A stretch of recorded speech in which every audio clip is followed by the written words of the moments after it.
আসসালামু আলাইকুম ভাই বোনেরা। আমি সন্ধ্যার বেলা মুখটা পুড়াইছি আগুনে। এখন আমি লামিয়াকে ডাকবো, লামিয়ার পছন্দের জিনিস দেখি লামিয়া এসে কি করে। লামিয়া, বলো। একটা জিনিস খাবার তো আসো। বলো।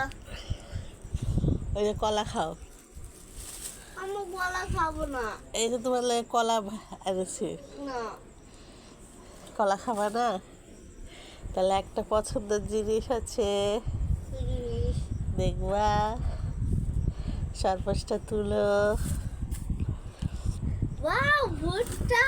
হ্যাঁ পছন্দের জিনিস। হ্যাঁ, খাও খাও। আমার চেকটা কেন? একটা আব্বু, না একটা আব্বু, আব্বু তো না, এখন কাজে গেছে। একটা ভাইয়ার, একটা তোমার, একটা আমার, একটা নানির।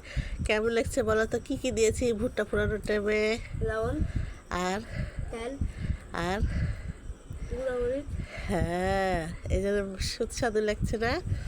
বন্ধুরা, একটু লবণ মাখাই নেবেন, একটু তেল মাখিয়ে নেবেন, আর একটু গুঁড়ামরিচ মাখাই নেবেন, নিয়ে খায় দেখবেন সেই মজা। আল্লাহ হাফেজ।